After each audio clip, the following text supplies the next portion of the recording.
नमस्कार। आज हम भगवद गीता के तीसरे अध्याय पर आधारित कुछ विशेष भाष्य अंशों पर एक गहन चर्चा करेंगे। जी। हमारे सामने जो स्रोत हैं वे अर्जुन की एक बड़ी दुविधा पर प्रकाश डालते हैं कि भाई ज्ञान श्रेष्ठ है या कर्म। हाँ, और साथ ही भगवान कृष्ण के क्या उपदेश हैं, कर्मयोग का वास्तविक स्वरूप क्या है, इन सब पर भी ये भाष्य विचार करते हैं। और ये विचार गीता भाष्य की व्याख्याओं से ही लिए गए हैं ना? बिल्कुल।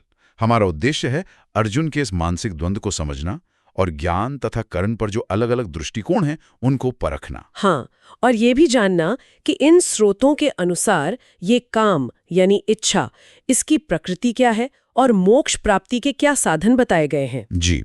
और प्रयास रहेगा कि हम सांस्कृतिक रूप से उपयुक्त हिंदी शब्दों का ही प्रयोग करें। तो चलिए आरंभ करते हैं अर्जुन की दुविधा से। भगवान ने पहले ज्ञान की महत्ता बताई, सांख्य बुद्धि जिसे कहा गया। हाँ। फिर अर्जुन पूछते हैं कि यदि आप बुद्धि को कर्म से श्रेष्ठ मानते हैं तो हे केशव, मुझे इस भयानक कर्म में, इस युद्ध में क्यों धकेल रहे हैं। ये तो विचित्र स्थिति हो गई उनके लिए। बिल्कुल। अर्जुन को ऐसा लग रहा है कि भगवान के वचन कुछ मिले जुले से हैं। हाँ, भाष्य में शब्द आता है व्यामिश्रित इव, मानो बुद्धि को भ्रमित कर रहे हों। अच्छा। यद्यपि भगवान तो स्पष्ट कह रहे हैं, पर अर्जुन को अपनी स्थिति के कारण ऐसा अनुभव हो रहा है। वो कहते भी हैं, आप तो मेरी बुद्धि का मोह दूर करने वाले हैं, फिर ऐसे वचन क्यों कह रहे हैं जिनसे भ्रम उत्पन्न हो। ये एक बहुत गहरा प्रश्न है। क्या ज्ञान और कर्म साथ साथ चल सकते हैं या इनमें कोई विरोध है? इस पर अलग अलग मत मिलते हैं भाष्य में। कुछ व्याख्याकार तो अर्जुन के प्रश्न का अर्थ ही कुछ और कल्पित करते हैं। अच्छा। हाँ, और एक विचार ये भी आता है कि ज्ञान और कर्म दोनों का साथ साथ अनुष्ठान, उनका समुच्चय ही गीता का निश्चित अर्थ है, और सभी आश्रमों के लिए मोक्ष का मार्ग भी। किंतु जिन भाष्यांशों पर हम आज ध्यान दे रहे हैं उनका मत अधिक स्पष्ट है और कुछ भिन्न भी। वे कहते हैं केवल ज्ञान से ही मोक्ष संभव है। केवल ज्ञान से? हाँ, केवलादेव ज्ञानात् मोक्षः। इसे गीता और सभी उपनिषदों का सुनिश्चित अर्थ बताया गया है। तो फिर कर्म का क्या प्रयोजन? अगर केवल ज्ञान ही मोक्ष देता है, भगवान कर्म पे इतना बल क्यों दे रहे हैं फिर? देखिए, कर्म योग को ज्ञान प्राप्ति का एक साधन बताया गया है, एक उपाय। अच्छा, एक साधन के रूप में? जी, कर्म योगोपायत्वम। कर्म, विशेषकर निष्काम भाव से किया गया कर्म, वो चित्त को शुद्ध करता है, और ये शुद्धि ही ज्ञान प्राप्ति के लिए भूमि तैयार करती है। आप कह सकते हैं एक सीढ़ी की भांति है, जो सीधे लक्ष्य तक नहीं ले जाती पर वहां तक पहुंचने में सहायता करती है। बिल्कुल सही, अत्यावश्यक सहायता। संन्यास और कर्म त्याग के विषय में भी कुछ कहा गया है उपनिषदों और पुराणों का संदर्भ देकर। हाँ, कहा गया है कि मोक्ष की इच्छा रखने वाले मुमुक्षु के लिए सभी कर्मों का संन्यास विहित है। अच्छा। श्रुति वचन भी इसी की पुष्टि करते हैं, जैसे न कर्मणा न प्रजया धनेन त्यागे नये के अमृतत्व मानशुः। इसका अर्थ क्या हुआ? इसका स्पष्ट अर्थ है न कर्म से, न संतान से, न धन से, अपितु केवल त्याग से ही कुछ विरलों ने अमृतत्व अर्थात मोक्ष प्राप्त किया है। हाँ। और ये भी तर्क दिया गया है कि मोक्ष तो नित्य है, जबकि कर्म का फल अनित्य होता है। हाँ, ये तो है। अतः मोक्ष कर्म का फल हो ही नहीं सकता। इसलिए यह कल्पना करना कि विहित कर्म न करने से सन्यासियों को कोई दोष लगेगा, ये तर्कसंगत नहीं लगता। परंतु क्या कोई भी व्यक्ति कर्म किए बिना रह सकता है, एक क्षण भी? नहीं, श्रुति यही कहते हैं, नहीं कश्चित क्षणम अपि जातु तिष्ठत्य कर्मकृत।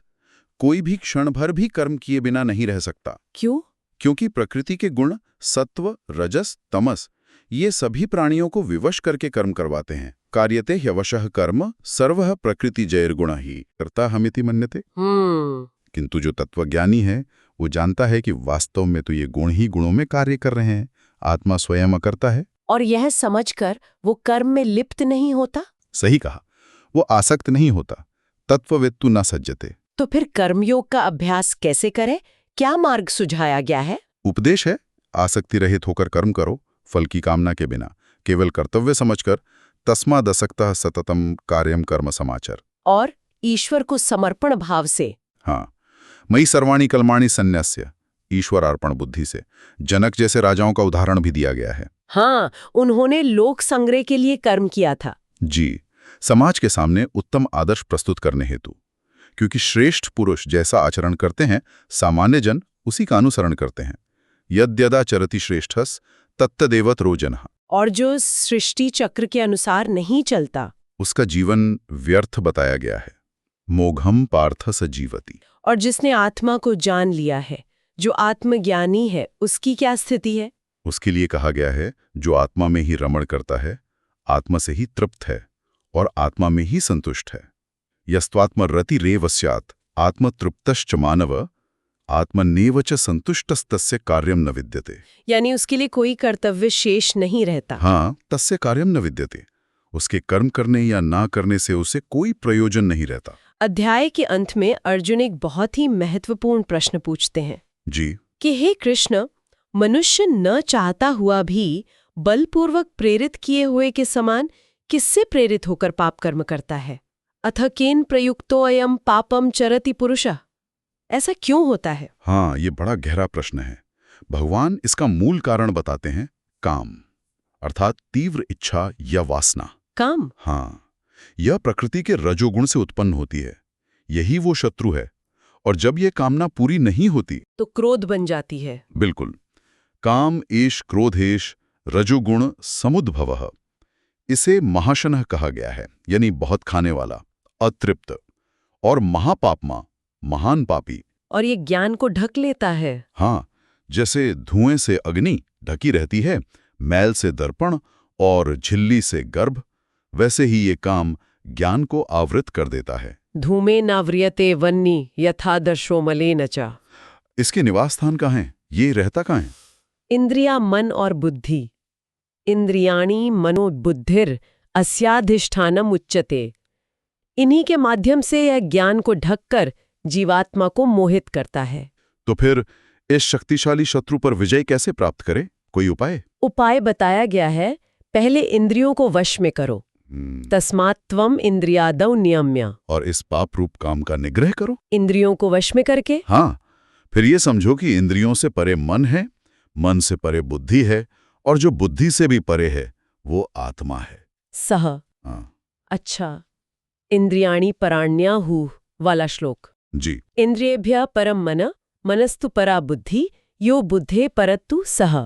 तो इस क्रम को समझना होगा। हाँ। और इस प्रकार बुद्धि से भी परे स्थित आत्मा को जानकर, बुद्धि द्वारा मन को वश में करके, स्थिर करके इस काम रूपी दुर्जय शत्रु का नाश करो। एवं बुद्धे परम बुद्ध्वा संस्थभ्यात्मानमात्मना जहि शत्रु महाबाहु काम रूपम दुरासदम। सचमुच अत्यंत गहन विचार हैं ये। कर्म, ज्ञान, इच्छा और फिर आत्मस्वरूप का अद्भुत विश्लेषण मिलता है इन भाष्यों में। निश्चय ही। इन अंशों से यह स्पष्ट होता है कि कर्म करते हुए भी अनासक्त रहना और आत्मज्ञान की ओर बढ़ना, यही गीता का एक प्रमुख संदेश है, जैसा इन व्याख्याओं में प्रस्तुत किया गया है। और अंत में हमारे श्रोताओं के लिए एक विचारणीय बिंदु छोड़ जाते हैं जी, कि किस प्रकार ये सूक्ष्म इच्छा, जिसे काम कहा गया है, प्रतिदिन हमारे विवेक, हमारे ज्ञान पर पर्दा डालती है। क्या स्वयं को, जैसा अंतिम श्लोकों में संकेत दिया गया है, मन बुद्धि से परे स्थित आत्मा के रूप में पहचानना ही इस पर विजय पाने की वास्तविक कुंजी है? इस पर मनन अवश्य करें।